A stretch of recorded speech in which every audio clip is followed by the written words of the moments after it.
সবাইকে স্বাগত জানাচ্ছি ক্লেমন বিয়ন্ড দ্য গ্যালারিতে। দর্শক, আমরা আগেই বলছিলাম যে আজকে আমরা আলোচনা করব ঢাকা টেস্টে জয়ের অপেক্ষায় কিন্তু বাংলাদেশ। আর আলোচনা করতে আমাদের সাথে আছেন হাবিবুল বাশার, সাবেক অধিনায়ক এবং গেম ডেভেলপমেন্টের হেড অফ অপারেশনস বিসিবি, এবং আমি আপনাদের সাথে আছি সাফায়েত মৃদুল।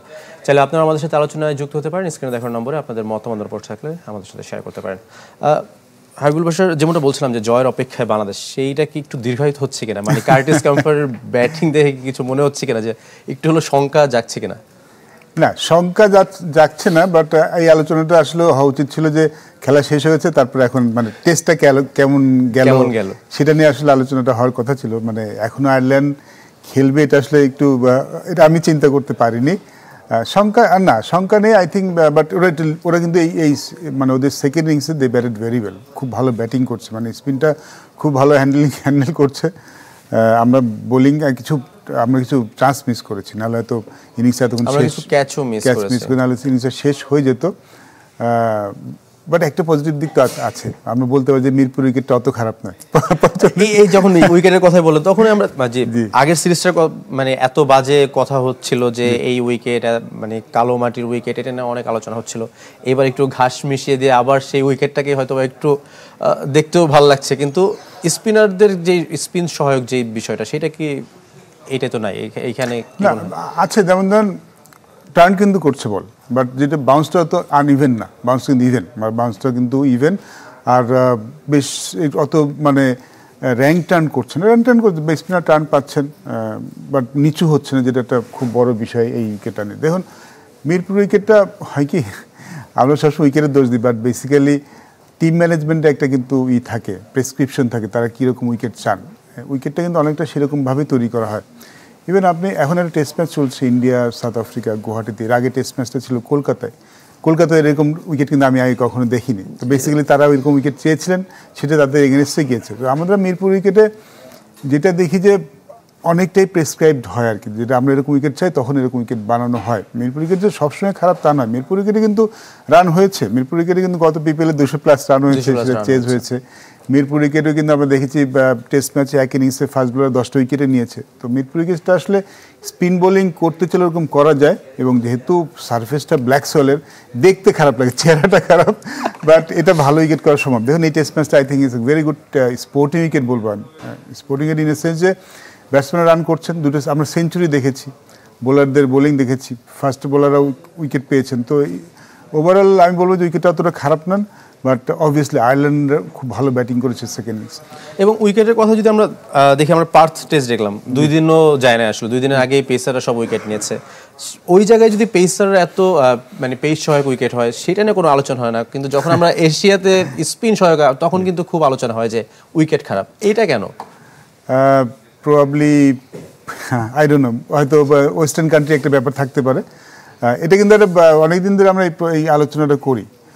দুটি কিন্তু স্পোর্টিং উইকেট, এই জন্য কিন্তু আমি আগে বললাম it's a very good sporting wicket. এখানে সবার জন্য কিছু আছে। যদি শুধু বোলার উইকেট পেতো তাহলে কিন্তু বলতে পারতেন ইটস বোলিং ট্র্যাক। এখানে তো সেঞ্চুরি হয়েছে, আমরা 2টা সেঞ্চুরি দেখেছি, 80+ রান দেখেছি, 50 দেখেছি ব্যাটসম্যানদের। আয়ারল্যান্ডে কিন্তু 5th ইনিংসে এসে তাদের কিন্তু আউট করা যাচ্ছে না, সো ইটস অলমোস্ট 300 রান। ব্যাপারটা কিন্তু ওই যে বললাম না যে ওয়েস্টার্ন মিডিয়া একটা আছে যে স্পোর্টিং উইকেট মানে আমাদের একটা কনসেপ্ট আছে, গ্রিন টপ হতে হবে, ঘাসের উইকেট হতে হবে, তাহলে এটা sporting wicket, which is not. আমি যদি সুবিধা পাচ্ছে সেটা স্পোর্টিং উইকেট বলে, বাট আমি মনে করি প্রপার স্পিন ট্র্যাক সেটাও কিন্তু স্পোর্টিং উইকেট। এবং একই সাথে যদি আপনি বলছিলেন যে আসলে এখন আলোচনা করা উচিত আসলে ঢাকা টেস্ট কেমন হলো, সেই জায়গায় যদি একটু আলোচনা করে যে আসলে বাংলাদেশের এই আয়ারল্যান্ডের সাথে যেই খেলা, আমরা হয়তো বা গতকালকেও যেমন আশরাফুল বলছিলেন যে আমরা অনেকদিন পর খেলি, সেই জন্য আমাদের আসলে ওই টেস্ট মেজাজটা তৈরি হয় না। আয়ারল্যান্ডের সাথে খেলে কি আসলে আমাদের যে সাফল্য যদি বলি যে ব্যাটাররা রান পেয়েছে, বলাররা উইকেট পেয়েছে, এটা কি আসলে কাজে দিবে কিনা, মানে ভবিষ্যতে যদি অন্য কোনো শক্ত প্রতিপক্ষ আসে তখন? আমরা যখন শুরুর দিকে টেস্ট খেলা শুরু করেছিলাম, একদম আমাদের আর্লি ডেজ, তখন যখন অন্য দলগুলির সাথে খেলতাম তারা কিন্তু অনেক স্ট্রং সাইড ছিল। তখনকার অস্ট্রেলিয়া, তখনকার সাউথ আফ্রিকা, তখনকার ইন্ডিয়া, অল টপ সাইড।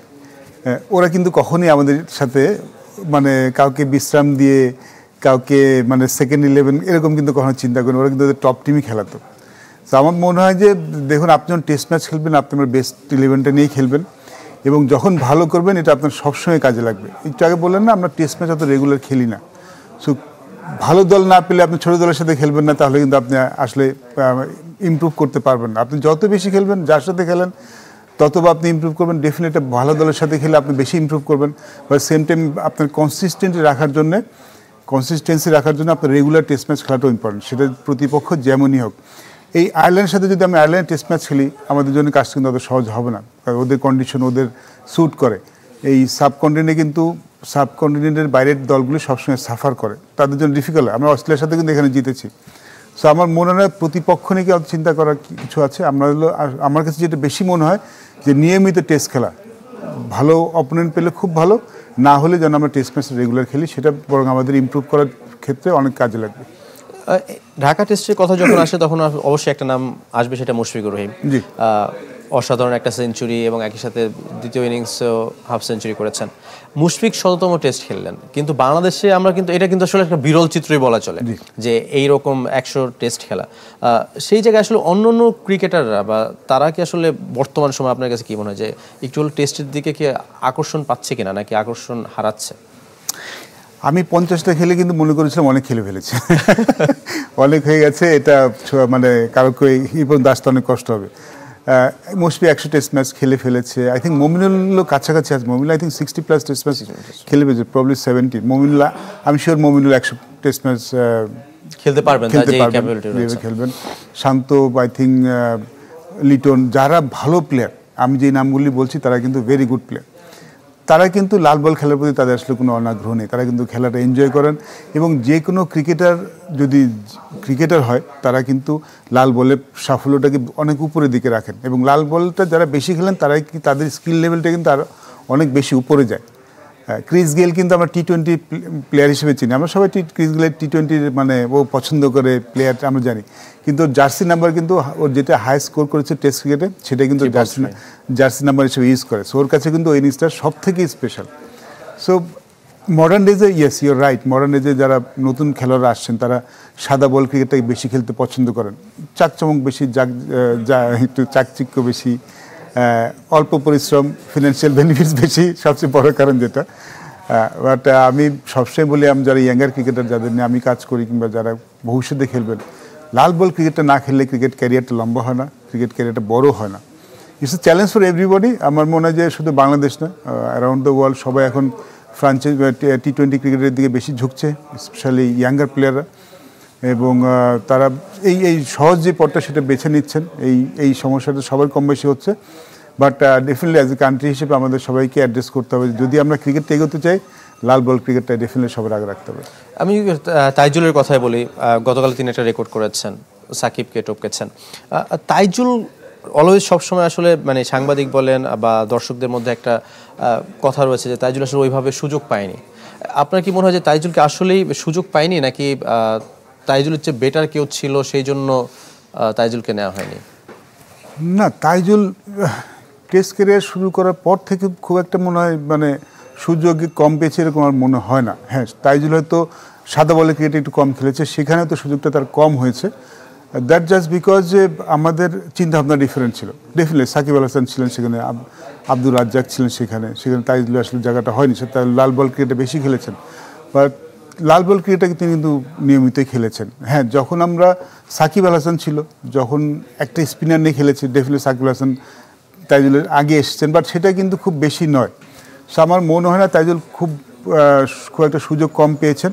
হ্যাঁ, সাদা বলের ক্রিকেটে হয়তো তিনি কম পেতে পারেন, বাট লাল বলের ক্রিকেটে তিনি সুযোগ ভালোই পেয়েছেন আমি বলবো, এবং সেটার সবচেয়ে ভালো ব্যবহার কিন্তু তিনি করেছেন। তিনি যখন প্রথম আসেন তখন কিন্তু আব্দুর রাজ্জাক আমাদের রেগুলার খেলছেন, আব্দুর রাজ্জাককে বিট করে তিনি এসেছেন এবং তারপর কিন্তু রেগুলার খেলেছেন। আমার মনে হয় লাল বলের ক্রিকেটে, টেস্ট ক্রিকেটের যেরকম আমার বোলার দেখতে চাই, হি ইজ ভেরি আইডিয়াল, সেই ধরনের বোলার। সাদা বল ক্রিকেটে একটা সময় তাকে কম ইউজ করা হয়েছিল, কারণ আমরা দেখেছিলাম যে যখনই সাদা বল খেলছে তার বোলিংটা একটু চেঞ্জ হয়ে যাচ্ছে, তার লেন্থটা লাইনটা ডিফারেন্ট হয়ে যাচ্ছে, যার জন্য তাকে আসলে সাদা বলে বেশি খেলানো হয়নি। আর অবশ্যই তখন সাদা বল আসলে বাকিরা ছিলেন, যার জন্য তার সুযোগটা কম হয়েছে সাদা বলের ক্রিকেটে। আপনি আসলে একটা দায়িত্বে রয়েছেন, গেম ডেভেলপমেন্টের রয়েছেন, আপনার কাজটা আসলে আমি বলবো যে হিউজ আসলে, মানে ক্রিকেট উন্নয়নে। তো আপনি কি একটু চ্যালেঞ্জের মধ্যে আছেন কিনা বা নতুন কোনো পরিকল্পনা নিয়েছেন কিনা বিসিবির আন্ডারে? চ্যালেঞ্জ বলতে গেম ডেভেলপমেন্টে আসলে অনেক কাজ বিকজ ক্ষেত্রটা অনেক বড় এবং আপনি ক্রিকেটের শেকড় নিয়ে কাজ করবেন, সেখানে আসলে দায়িত্বটা অনেক বেশি। এজ লেভেলের খেলা তো আছেই, 14, 15, 16, 18, 19 অনেক খেলা আছে আমাদের। এই বাচ্চাগুলি যেন ঠিকমতো ট্রেনিংটা পায়, ট্রেনিং করার সুযোগটা করে দেওয়া, তাদের খেলার ক্ষেত্রটা তৈরি করে দেওয়া, যেন ভালো উইকেটে খেলতে পারে, তাদের ফরম্যাটস যেন নিয়মিতভাবে ঠিক থাকে সেটা ঠিক করা। অ্যাট দ্য সেম টাইম আমাদের যে কোচেসরা আছে তাদের ডেভেলপ করাটা খুব ইম্পর্টেন্ট, যেটা আমরা এখন শুরু করেছি রিসেন্টলি। আমরা শর্ট ডিভিশনে আমাদের লেভেল এ কোচিংটা চলছে, যেখানে কোচেসরা এসে রুট লেভেল যারা কোচিং করেন। আপনি জানেন যে প্রথমে একটা ছেলে তো একাডেমিতে আসে, আমাদের যে সিস্টেমটা, তারপরে একদম বাচ্চা একটা ছেলে তো প্রথমে একাডেমিতে আসে, তারপরে এজ লেভেলে যায়। এজ লেভেলে যখন আমরা 18, 19 আসি তখন মোটামুটি ভালো কোচ পাই, বা শুরুর দিকে যারা কোচিং করাচ্ছেন তাদের কোচিংটা কিন্তু খুব গুরুত্বপূর্ণ। মানে আপনি শুরুতে যে ব্যাটটা ধরবেন সেটা অনেকে গ্রিপটা হয়ে যেত, শুরুতে যদি ফল্ট থাকে তাহলে সেটা ওটা পরের দিকে আবার রেকটিফাই যখন এজ লেভেল আসে তখন আবার কারেকশন। আমাদের 19 কোচের একটা অভিযোগ ও প্রায় করে যে ও তো আন্ডার 18 পরে ও পায়, মানে আন্ডার 17 পরে 18, 19 2 বছর পায়। তোর প্রথম 19 ওয়ার্ল্ড কাপ আগে ওর প্রথম বছরটা যায় কারেকশন করতে, স্কিল নিয়ে কাজ করে ও একটা বছর সময় পায়, স্কিল নিয়ে কাজটা খুব সময় পায়। পরে কারেকশন করতে। আমাদের সাথে একজন দর্শক আছেন, তার প্রশ্ন নিচ্ছে। দর্শক, আপনার নাম এবং পরিচয় বলে আপনার মতামত প্রশ্ন আমাদের সাথে শেয়ার করুন। আসসালামু আলাইকুম। ওয়ালাইকুম আসসালাম। আমি হাফিজ ইকবাল, নাগাইশ ব্রাহ্মণপাড়া, কুমিল্লা থেকে বলছিলাম। জি বলুন। তো বাসার ভাইয়ের কাছে আমার প্রশ্ন হলো যে এই যে মমিনুল, তাইজুল, মাহমুদুল হাসান জয়, তাদেরকে যে আপনারা টেস্ট প্লেয়ার বানিয়ে ফেললেন, আজকে ওয়ানডে ম্যাচে দেখেন তামিম, রিয়াদ তারা নেই, কিন্তু তাদের গ্যাপটা তো তারা পূরণ করতে পারতো, কিন্তু কেন তাদেরকে টেস্ট শুধু প্লেয়ার বানানো হলে বিষয়টা জানতে চাচ্ছি। কথাটা বুঝতে পারিনি। কথাটা আসলে আমি আবার একটু বলবেন, আপনার কথাটা স্পষ্ট আসলে বুঝি না। আমার বিষয়টা হলো জানতে চাচ্ছিলাম যে মুমিনুল, তাইজুল, তারপরে সাদমান, মাহমুদুল হাসান জয়, তাদেরকে টেস্ট প্লেয়ার কেন বানানো হলো, তাদেরকে ওয়ানডে কেন সুযোগ দেওয়া হয় না? কারণ তামিম, মুশফিক, রিয়াদ অলরেডি নেই দলে। আচ্ছা, তাদের আসলে মানে একটা ফরম্যাটে কেন, শুধু টেস্ট কেন, তাদের আসলে ওয়ানডে এর দিকে কেন আনা হলো না? ওয়ানডে ফরম্যাটে কেন আনা হলো? এটা একটা বড় কারণ অবশ্যই যে আমাদের যে এরকম ভাবে আমরা ক্রিকেট খেলতে চাই, সাদমানের ক্রিকেটটা স্যুট করে বেশি লাল বলের সাথে। মাহমুদুল হাসান জয় আই থিঙ্ক এখনই ওকে ব্র্যান্ডিং করা ঠিক হবে না, is early days of his cricket. আমার মনে হয় সাদা বলের ক্রিকেটও ভালো খেলবে, ফিউচারে ডেফিনেটলি সে খেলবে। আর মমিনুলটা আমরা তো মানে মাঝখানের দিকে আমাদের কোচে একটা কনসেপ্ট ছিল, আমরা যে ধরনের স্টাইলে ক্রিকেট খেলতে চাই সেই স্টাইলের সাথে মমিনুলের ক্রিকেটটা যাচ্ছিল না, কারণ বিকজ তখন 4-5 আসলে আমাদের ব্যাটসম্যানও ছিল অনেক, সাকিব, মাহমুদুল্লাহ, মুশফিক, সেখানে আসলে জায়গা ছিল না। আর তখন সৌম্য সরকার চলে এসছে, আমরা যে ধরনের একটু পাওয়ার হিটিং করতে চাই সেই ক্রিকেটের সাথে মমিনুলের ব্যাটিংটা ঠিক যাচ্ছিল না। সো সব দেশে আসলে এমন ক্রিকেটার থাকে যাদেরকে এরকমভাবে আলাদা করে ফেলা হয়, যে 3 ফরম্যাটে যে 3 ধরনের খেলার, টেস্ট প্লেয়ার, টি-20 প্লেয়ার, মডার্ন ডেজে আসলে সেটাই করা হয়। কারণ ক্রিকেটটা এখন বেশি হয় একটা খেলার জন্য 3টা ফরম্যাট একদম একই স্টাইল খেলাটা খুব ডিফিকাল্ট। অনেকের খেলার সাথে যায়, সে 3টা ফরম্যাট খেলতে পারে, যারটা যায় না তাকে আসলে তখন ওই একটা ফরম্যাট বেছে নিতে, এবং সব দেশে এটা করে থাকে, নট অনলি বাংলাদেশ। আমাদের সাথে আরো একজন দর্শক আছেন, তার প্রশ্ন নিতে চাই। দর্শক, আপনার নাম এবং পরিচয় বলে আপনার প্রশ্নটা বলুন।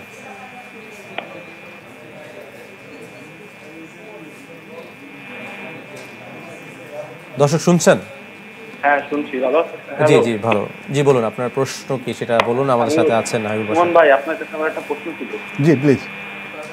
আচ্ছা, আমাদের যে টি-20 দলের মিডল অর্ডাররা বারবার ফেল করতেছে, সেখানে তাদের রিপ্লেস করার মতো প্লেয়ার আমাদের হাতে নাই। সম্ভাব্য অপশনগুলো কি কি হতে পারে আপনার মতে একটু যদি বলেন। আচ্ছা, thank you. It's a valid question. আমরা অ্যানসার দিব তবে বিরতির পর। হাবিবুল বাশার। দর্শক, আপনি আমাদের সঙ্গেই থাকবেন এবং যারা দেখছেন তারাও আমাদের সঙ্গেই থাকবেন। আমরা ফিরছি বিরতির পর। সবাইকে আবার স্বাগত জানাচ্ছি খেলুন বিয়ন্ড দ্য গ্যালারি। দর্শক, আমরা কথা বলছিলাম বাংলাদেশের ঢাকা টেস্ট নিয়ে। আমরা আগেই কথা বলছিলাম যে আমাদের সাথে আছেন হাবিবুল বাশার, যে আমরা প্রায় মানে জয়ের অপেক্ষায়, কিন্তু সেই জয়ের অপেক্ষাটা শেষ হচ্ছে না। চাইলে আপনারা আলোচনায় যুক্ত হতে পারেন, আমাদের স্ক্রিনে দেখানো আমাদের নাম্বারে কল করতে পারেন এবং আপনাদের মতামত প্রশ্ন আমাদের শেয়ার করতে পারেন। হাবিবুল বাশার, যেটা বলছিলাম যে আমাদের বিরতির আগে একজন দর্শক ছিলেন যে আমাদের মিডল অর্ডার নিয়ে, টি-20 মিডল অর্ডার নিয়ে ইটস এ ভ্যালিড কোশ্চেন। কারণ আমরা কিন্তু এখন টি-20তে ভালো করছি, ইভেন লাস্ট সিরিজ বাদ দিয়ে কিন্তু তার আগে 4টা সিরিজ কিন্তু আমরা T20 সিরিজ জিতেছি, ঘরের বাইরেও জিতেছি, ঘরেও জিতেছি। সো অ্যাজ এ টিম হিসেবে T20 ফরম্যাটে কিন্তু আমাদের রিসেন্ট পারফরমেন্স বেশ ভালো, লাস্ট সিরিজ বাদ দিয়ে, ওই সিরিজের সাথে বাদ দিয়ে। বাট এই যেই সিরিজগুলো আমরা জিতেছি, ইভেন এশিয়া কাপও আমাদের মিডল অর্ডার কিন্তু ক্লিক করেনি। সো আমরা যখন সামনে যাব, ইনফ্যাক্ট যখন ওয়ার্ল্ড কাপ খেলতে যাব, তখন কিন্তু সব কিছু একসাথে হওয়াটা খুব ইম্পর্টেন্ট। ওয়ার্ল্ড কাপে কিন্তু আসলে এইভাবে শুধু মানে একটা ডিপার্টমেন্ট ভালো করলে হবে না, প্রত্যেকটা সেগমেন্টে ভালো করতে হবে, এবং উইকেটও ডিফারেন্ট থাকবে। সো সেখানে খেলাটা অন্য ধরনের খেলা হবে। তো এই জিনিসগুলো এখনই ঠিক করে খেলাটাও ইম্পর্টেন্ট। কয়েকটা ভালো প্লেয়ার দেখেছি এবার, যেটা আমরা এমার্জিং কাপ, এশিয়া কাপ হচ্ছে যেটা এমার্জিং এশিয়া কাপ, মানে সেখানে কিছু খেলার ব্যাটিং দেখে মনে হচ্ছে তাদেরকে নিয়ে একটু কাজ করা যেতে পারে। খুব বেশি সময় অবশ্য আমাদের হাতে নেই, বিকজ ওয়ার্ল্ড কাপ একদম সামনেই আছে। এর মধ্যে যদি কাউকে চেঞ্জ করতে হয়, সেটা করলে পরের সিরিজতেই করতে হবে, অথবা যারা আছেন তাদেরকে নিয়ে আমরা এগোতে আসলে যেটা হয়, আমরা হয়তো এই আসলে আমাদের হাতে মানে অনেক বেশি অপশন নেই। আসলে T20 ফরম্যাটে আসলে আমরা সত্যি কথা বলতে অত পাওয়ার হিটার কিন্তু আমাদের নেই এখনো। গত বিপিএল একটা ভালো দিক ছিল, সেখানে কিছু পাওয়ার হিটার দেখতে পেয়েছিলাম, বিকজ আমরা ভালো উইকেট প্রডিউস করতে পেরেছিলাম। যদি এইভাবে কন্টিনিউ করতে পারি তাহলে তো আমাদের পাওয়ার হিটার তৈরি হবে। এই মুহূর্তে খুব বেশি কিন্তু আমাদের হাতে নেই। এবং আজকের রাতে কিন্তু যদি বলি যে রাইজিং স্টার্সের আসলে ফাইনাল পাকিস্তানের সাথে বাংলাদেশ খেলবে, সেই জায়গায় আমরা হাবিবুর রহমান সোহানকে দেখেছি, তিনি ওপেনে খুব ভালো করছেন। ভারতের সাথে মেহরবকে দেখেছি, তাদের আসলে সুযোগ পাওয়ার কোনো আমাদের সমস্যা মিডল অর্ডার, ওপেনিং মোটামুটি কিন্তু আমার settle, but Sohan looks very good, খুব ফিয়ারলেস ক্রিকেট খেলতে পারে। T20 ফরম্যাটে এরকম ফিয়ারলেস ক্রিকেট খেলাটা খুব ইম্পর্টেন্ট। সো তাকে নিয়ে ডেফিনেটলি ভবিষ্যতে কাজ করা যেতে পারে। কিন্তু আমাদের প্রবলেমটা আসলে মাঝখানে, ওই জায়গাটায় যদি আমরা কাউকে এনজয় করতে পারি তাহলে সেটা মনে হয় ভালো হবে ডেফিনেটলি। কিন্তু সেই জায়গায় আসলে বাদ পড়ার সম্ভাবনা আছে কার? খুব মানে বিকজ ডিফিকাল্ট কোশ্চেন, এই জন্যে আমাদের হাতে খুব বেশি সময় নেই। জাকের খুব ভালো করছে, বা রিসেন্টলি তিনি ভালো করছেন না। মানে এই নেক্সট সিরিজে তার জন্য একটা অ্যাসিড টেস্ট হবে, তিনি যদি ভালো না করেন সেখানে তো অন্য কাউকে চিন্তা করতে পারে। এবং আজকে আমরা প্রায় শেষ সময়, আমরা যদি বলি আজকে পাকিস্তান এবং বাংলাদেশের খেলা, সেই জায়গায় আসলে আপনি এগিয়ে রাখবেন কোন দলকে? Pakistan is good side, Pakistan ভালো ক্রিকেট খেলছে, তাদের বোলিং সাইডটা দেখেছি। কিন্তু ভারতও কিন্তু ভালো খেলেছিল, ভারত তো খুব ভালো দল, ওদের আইপিএল প্লেয়ার আছে, সেই দলটাকে আমরা হারিয়েছি। আমি জাস্ট বলছি যে পাকিস্তান দলটা ভালো দল, বাট আমরা খুব ভালো ক্রিকেট খেলছি এই টুর্নামেন্টে। যদিও শেষ ম্যাচটা লাইক মানে আমার হার্টবিট মানে কেউ বিশ্বাস করতে পারে না যে এরকম পর্যায়ে আসলে যাবে। But we need to be sensible. ফাইনালটা সহজ হবে না, বাট আমরা ভালো ক্রিকেট খেলছি, সো আমাদের খুব ভালো সম্ভাবনা আছে। অসংখ্য ধন্যবাদ হাবিবুল্লাহ স্যার আপনাকে আমাদের সময় দেওয়ার জন্য। দর্শক, আমরা আসলে চাই যে আজকের যেই ফাইনাল, সেই জায়গায় কিন্তু বাংলাদেশ জিতবে, পাকিস্তানকে হারিয়ে, এবং একটা ট্রফি নিয়ে দেশে ফিরবে। শেষ করছি আজকের ক্লেমন বিয়ন্ড দ্য গ্যালারি।